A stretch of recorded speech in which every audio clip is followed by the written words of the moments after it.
Hello everyone, welcome to A Foreigner Farming in the Philippines. So I'm going to put in a double row, or two of these 4-inch pipes. I'm going to put them right here as an irrigation check. It's just, I think it's just too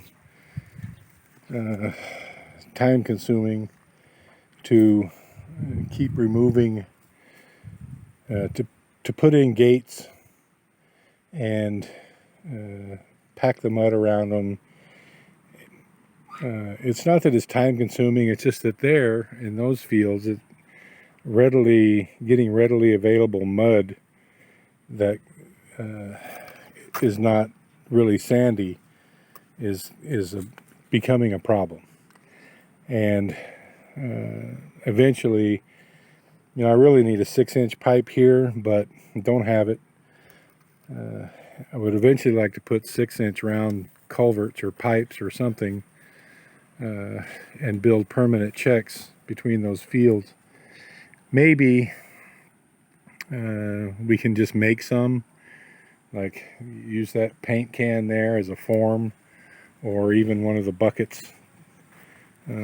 Use one of the larger buckets and just make some concrete culverts. In fact, I'm going to ask Tata if he has even a partial sack of cement left. That would be, well, if we did that, then we would have the problem of sealing it. And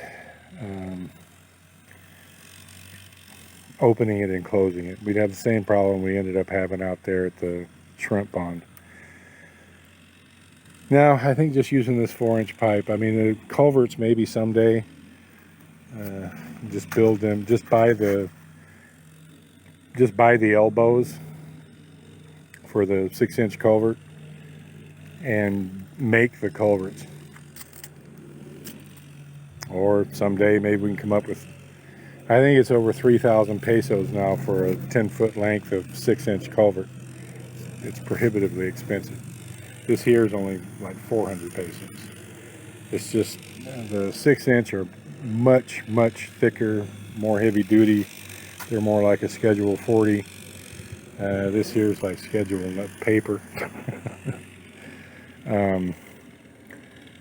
That's why it's so expensive. So it's 4 times, 5 times the material, and they're not that much in demand. The biggest that's commonly available here is this 4-inch, and so when you have something that's not that in demand, of course the prices goes up.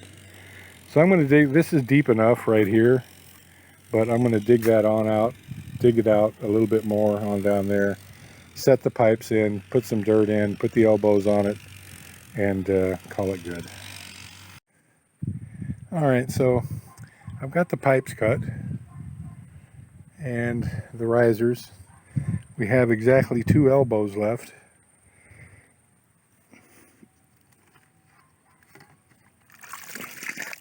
So that's worked out just right. But one thing, look, you just can't set 2 pipes side by side and make a dam with them. There has to be a little space in between them, or the water will just work its way in between the pipes and you'll eventually lose your whole little dam there. So I've got to widen this about 6 inches, and I don't need to go back that far, but it does have to be wider. So started digging. Alright, well, that's the finished product there. That dam, I think I'm going to raise it up another 6 inches or so, but this is what it'll look like when we're wanting to hold water. Holding water back here will ensure that everything that's eventually going to be planted in this field will be thoroughly watered, and then we can just release these, take these off, easy peasy,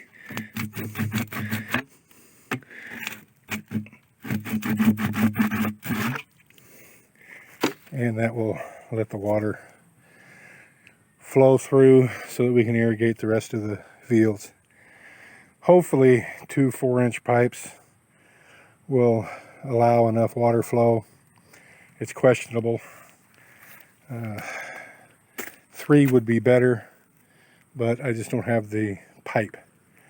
We might have to put a 3rd one in at some point, but we're going to try to make this work. I think I'm going to be irrigating on Saturday, so we'll be able to at least test the open flow on this on Saturday to see if it can handle what's going to be coming out of pond 1. So I'm going to add a little more soil to this and call this one good. I've also, in anticipation of irrigating Saturday, I want to raise up the level of this pond some. Can't raise it up as much as I want. Look, as I've said before, I'd like to make this bank here and all the way around, probably up to about that fallen log there, about 2 feet higher. That would make this pond easily, we could keep it 3 feet deeper than what it is. It'd be an 8-foot pond instead of a 8 to 9 foot pond instead of a 5 to a 6 foot pond. And the only reason for that is just more water storage, and we wouldn't have to dig out the bottom of it to make it easier on the floating cages.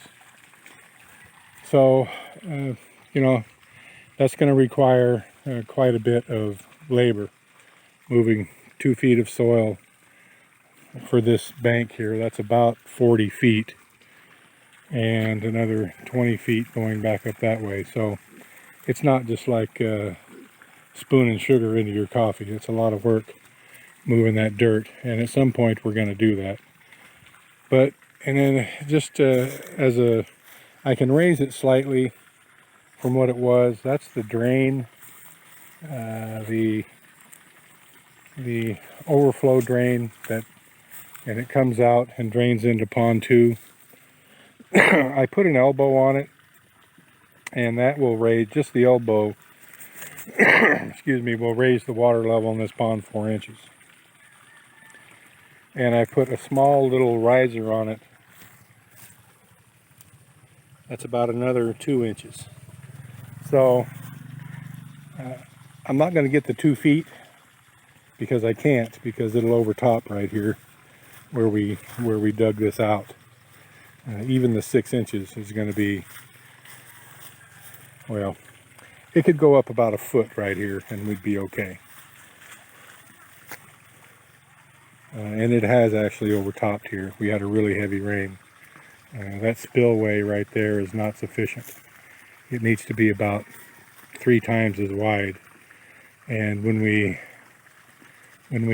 heighten this dam, we will make a proper spillway there. And that diverts the water around. It diverts it down this road, and because we have the diversion canal in, it actually goes around the fields instead of through the fields now. But in a heavy rain, that's only about 18 inches wide. I'll just show it to you real quick.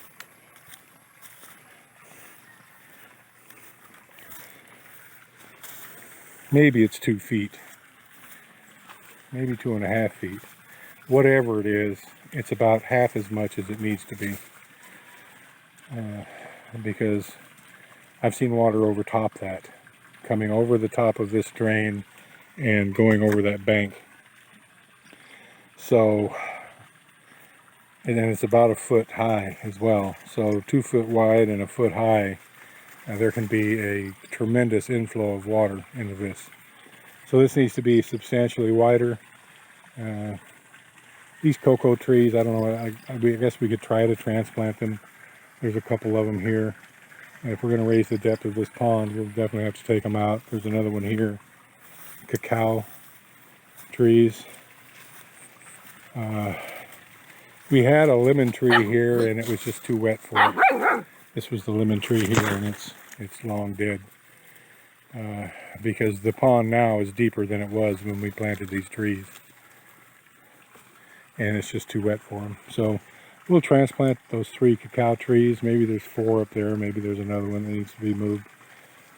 But at some point we're definitely going to raise the height of this dam. For now, I can get another 6 inches out of it. I've been running the pump all day. I need to go shut it off. I've been running it on solar all day. I'm not going to run it overnight because that's just turning the electric bill up. But if it's a sunny day tomorrow, I'm going to run the solar pump all day tomorrow. I'd like to get another 6 inches of water in this pond because there's a drain pipe here. That's what that riser is right there. We remove that riser, there's an elbow down there, the water will come out of that drain. We just need, the reason I want to increase the depth of this pond is for more water storage. You know, with pond 3, we drained it and took the fish out. But we're not going to have that option in this pond, especially once we started putting the cages in it. This is their habitat. We can't fully drain it or it'll kill the fish. We can't even take the water. If we take the water down too much, it'll also kill the fish. We just need more water in this pond. We need more storage, and that's why we're going to heighten up this bank, because we cannot drain it. We can't fully drain it. We can't even take half the water out of it the way that it is. And it's going to be, well, I don't know if we have enough water in this pond the way it is right now to fully irrigate everything. That's going to be answer some big questions for me that I've got. We'll find out on Saturday. Thank you, everyone. Please like, comment, share, and subscribe.